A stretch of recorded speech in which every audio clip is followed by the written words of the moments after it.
कैसे हैं आप सभी। मैं आशा है कि आप सभी पूर्ण रूप से स्वस्थ होंगे और जो भी आपको ऑनलाइन के माध्यम से पढ़ाया जा रहा है उसे आप बहुत अच्छे तरीके से पढ़ रहे होंगे और समझ रहे होंगे। तो बच्चों, आज मैं आपकी विषयाध्यापिका स्निग्धा श्रीवास्तव कक्षा 6 के बच्चों को हिंदी व्याकरण में पाठ 3 संधि पढ़ाने जा रही हूँ, जिसे आप बहुत ध्यानपूर्वक पढ़ेंगे और समझेंगे।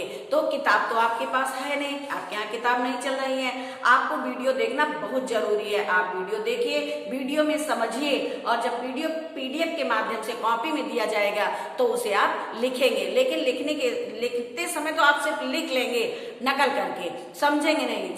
जरूरी होता है समझना। जब आप समझेंगे तो वो आपको बहुत दिनों तक याद रहेगा। तो आइए हम आपको संधि पढ़ाने जा रहे हैं बच्चों। संधि क्या होती है, आइए हम आपको संधि की परिभाषा बताते हैं।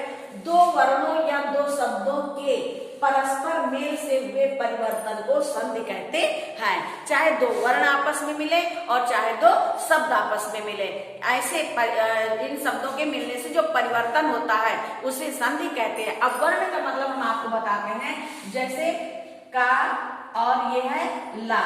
जब का और ला आपस में जुड़ गया तो हो गया कल।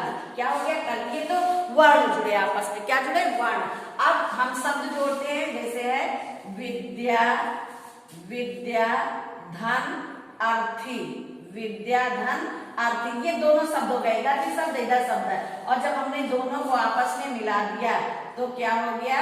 विद्यार्थी। ये ध्यान रखिए कि संधि में जो ये दूसरे शब्द में जो स्वर होता है वो स्वर हट जाता है और उसकी मात्रा जो है लग जाती है। ठीक है, लेकिन अब आप यहाँ पे विद्या में आ की मात्रा लगी हुई है तो भी आप अभी पढ़ेंगे कि बड़ा बड़ा मिलके भी बड़ा होता है। विद्याधन अर्थ, ये तो आपने पढ़ा कि दो वर्ण या दो शब्द आपस में मिलते हैं तो इस मेल से हुए परिवर्तन को संधि कहते हैं। अब संधि के प्रकार, संधि कितने प्रकार की होती है बच्चों? संधि के कितने भेद होते हैं? संधि के मुख्य रूप से 3 भेद होते हैं। कितने भेद होते हैं? संधि के मुख्य रूप से, संधि के मुख्य रूप से 3 भेद होते हैं। 3 भेद होते हैं। कौन कौन से? नंबर 1 स्वर संधि और नंबर 2 व्यंजन संधि,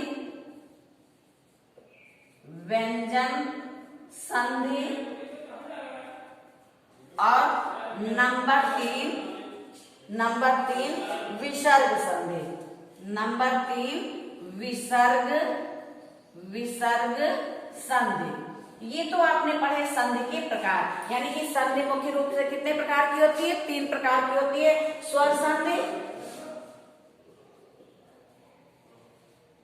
संधि, व्यंजन संधि और विसर्ग संधि। तो ये तो आपने पढ़ा संधि के भेद या संधि के प्रकार। अब हम आपको बताएंगे कि स्वर संधि, जो आपने पढ़ा स्वर संधि के 5 प्रकार होते हैं। कितने प्रकार होते हैं? 5 प्रकार। स्वर संधि के स्वर संधि 5 प्रकार, स्वर संधि 5 प्रकार की होती है। स्वर संधि कितने प्रकार की होती है? अभी तो आपने पढ़ा संधि कितने प्रकार की होती है, यानी संधि के कितने भेद होते हैं? संधि के 3 भेद होते हैं, स्वर संधि, व्यंजन संधि और विसर्ग संधि। अब आप पढ़ेंगे स्वर संधि के कितने भेद होते हैं। तो बच्चों, स्वर संधि के 5 भेद होते हैं। नंबर 1 दीर्घ संधि, नंबर 2 गुण संधि, नंबर 3 वृद्धि संधि,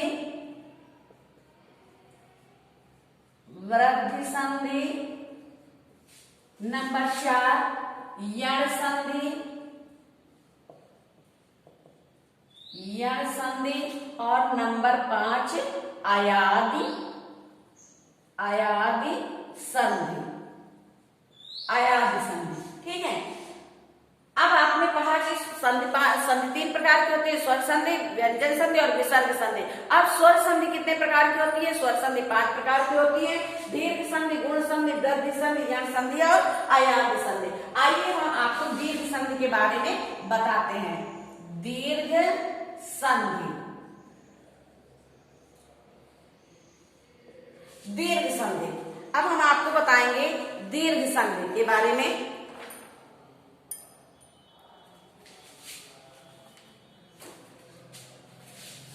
दीर्घ संधि नियम नंबर 1, नियम नंबर 1, नियम नंबर 1 में दीर्घ संधि में आता है कि जब हम छोटा आ या बड़ा आ में छोटा आ या बड़ा आ जोड़ते हैं तो क्या हो जाता है? बड़ा आ। ठीक है, जब हम छोटा आ या बड़ा आ में छोटा आ या बड़ा आ जोड़ते हैं तो बड़ा आ हो जाता है। इसके उदाहरण आपको बता रहे हैं हम, जैसे धर्म, धन, अर्थ। धर्म, धन, अर्थ क्या हो जाएगा? धर्मार्थ। क्या हो जाएगा? धर्मार्थ। यहाँ पे देखिए धर्म माँ के साथ आ सुनाई पड़ रहा है और दूसरे शब्द में आ दिखाई पड़ रहा है, तो जब हम छोटा छोटा जोड़ेंगे तो क्या हो जाएगा? बड़ा। तो ये आ हट जाएगा और माँ में आ की मात्रा लग जाएगी, धर्मार्थ। इसके बाद है वेद, धन, अंत हो जाएगा यहाँ पे वेदांत। क्या हो जाएगा? वेदांत, वेदांत। अब यहाँ पे पहले शब्द में आ सुनाई पड़ रहा है और दूसरे शब्द में आ लिखा हुआ है, आ लिखा हुआ है, तो यहाँ पे भी क्या हो जाएगा? बड़ा आ। अब दूसरा उदाहरण हम आपको बता रहे हैं, जैसे हिम, धन, आलय। हिम, धन, आलय, यहाँ हो जाएगा हिमालय, हिमालय। अब यहाँ पे हिम पहले शब्द में माँ है, यहाँ पे आ सुनाई पड़ रहा है और दूसरे शब्द में है बड़ा आ, तो जब हम छोटा आ में बड़ा आ जोड़ते हैं तब भी क्या हो जाता है? बड़ा आ। यानी ये आ हट जाता, दूसरे शब्द का जो स्वर होता है वो हट जाता है और पहले शब्द का जो लास्ट अक्षर होता है उसमें आ की मात्रा लग जाती है। इसके बाद है जैसे भोजन, भोजन, धन, आलय। भोजन, धन, आलय हो जाएगा भोजनालय, भोजनालय, भोजनालय। यहाँ पे भोजन ना के साथ आ सुनाई पड़ रहा है और दूसरे शब्द में बड़ा आ लिखा हुआ है, इसलिए यहाँ पे क्या हो जाएगा? बड़ा आ। तो ये तो आपने पढ़ा आ और आ। अभी इसके 3 नियम हैं। दीर्घ संधि के 3 नियम होते हैं। फिर इसके बाद है विद्या, धन, अर्थी। विद्या, धन, अर्थी, यहाँ पे हो जाएगा विद्यार्थी, विद्यार्थी। क्या हो गया? विद्यार्थी। अब देखिए यहाँ पे विद्या पहले शब्द में बड़ा आ सुनाई पड़ रहा है, दिखाई भी पड़ रहा है क्योंकि यहाँ बड़े आ की मात्रा है और दूसरे शब्द में छोटा आ दिखाई पड़ रहा है, इसलिए छोटा आ दिखाई पड़ रहा है, इसलिए बड़ा छोटा आ क्या हो जाएगा? बड़ा आ। ठीक है, फिर इसके बाद है विद्या, धन, आलय। विद्या, धन, आलय। अब यहाँ पे हो जाएगा विद्यालय। क्या हो जाएगा? विद्यालय। हम विद्यालय को इस प्रकार भी लिख सकते हैं और विद्यालय को हम इस प्रकार भी लिख सकते हैं। ठीक है, विद्यालय दोनों तरह से हम विद्यालय लिख सकते हैं, लेकिन यहाँ पे विद्या इस तरह लिखा है तो इस जगह पे हम विद्यालय ऐसे ही लिखेंगे, विद्यालय, विद्यालय। अब देखिए यहाँ पे पहले शब्द के लास्ट अक्षर में जो है क्या है? बड़ा आ, बड़ा आ, और दूसरे शब्द में भी क्या है? बड़ा आ, तो बड़ा आ और बड़ा आ मिलके क्या हो जाता है? बड़ा आ। तो ये तो आपने दीर्घ संधि का पहला नियम पढ़ा। दीर्घ संधि के पहले नियम में छोटा आ धन छोटा, बड़ा, बड़ा धन बड़ा भी बड़ा हो जाएगा। यानी हम छोटा आ बड़ा को चाहे ह्रस्व स्वर और दीर्घ स्वर जोड़े जोड़े, चाहे दीर्घ और हर्ष जोड़े, दोनों का मतलब बड़ा आ ही हो जाएगा। अब इसका दूसरा नियम हम बता रहे हैं, नियम नंबर 2। नियम नंबर 2 में क्या होता है, छोटी ई या बड़ी ई के साथ हम छोटी ई या बड़ी ई जोड़ते हैं तो दोनों के स्थान पर क्या हो जाता है, बड़ी ई। जैसे हम आपको बताते हैं, रवि, रवि धन इंद्र, रवि धन इंद्र क्या हो जाएगा, रविंद्र। क्या हो जाएगा, रविंद्र, रविंद्र। अब देखिए यहाँ पे रवि, वह भी छोटी ई की मात्रा है और यहाँ पे भी छोटी ई की मात्रा है। छोटी ई क्या हो गया, बड़ी, इसलिए यहाँ पे वह भी छोटी ई की मात्रा थी, लेकिन जब हमने एक शब्द बनाया तो बड़ी ई की मात्रा हो गई, रविंद्र।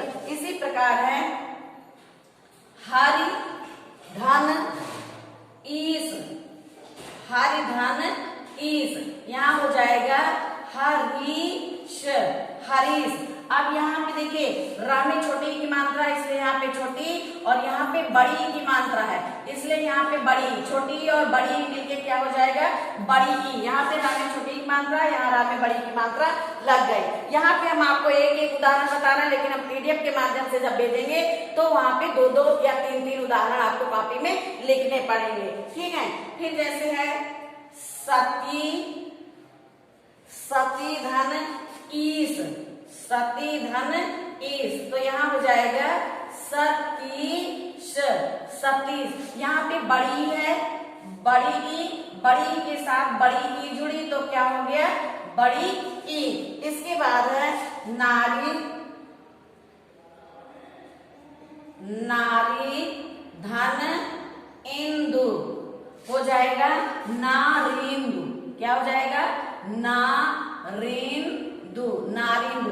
यहाँ पे क्या है, बड़ी ई और छोटी ई, तो यहाँ पे हो गया बड़ी ई।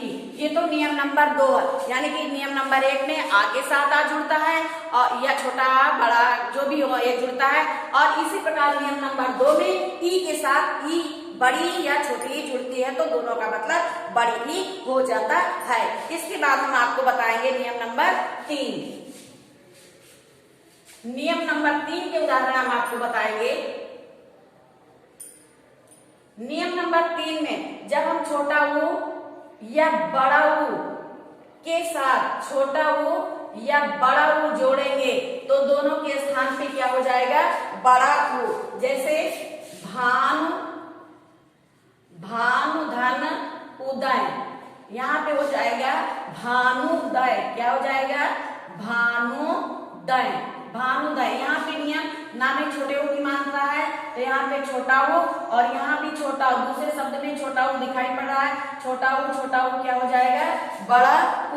इसके बाद है सिंधु धन उर्मी, सिंधु धन, सिंधु धन उर्मी, सिंधु धन उर्मी हो जाएगा यहाँ पे सिंदूर में, सिंदूर में। अब यहाँ पे धा में छोटे ऊ की मात्रा है और दूसरे शब्द में बड़े ऊ की मात्रा है, तो यहाँ पे क्या हो गया, बड़े ऊ की मात्रा। देखिए यहाँ पे धा में छोटे ऊ की मात्रा है, लेकिन जब हम बड़ा ऊ जोड़ देंगे तो यहाँ पे हो जाएगा बड़े ऊ की मात्रा। उसी प्रकार दूसरा हम उदाहरण बताते हैं, वधू धन उत्सव, वधू धन उत्सव। यहाँ हो जाएगा वधूत्सव, वधूत्सव। अब यहाँ पे देखिए पहले शब्द में है बड़े ऊ की मात्रा और दूसरे शब्द में है छोटा ऊ, तो यहाँ पे बड़ा ऊ छोटा ऊ जोड़ेंगे तो भी हो जाएगा बड़ा ऊ।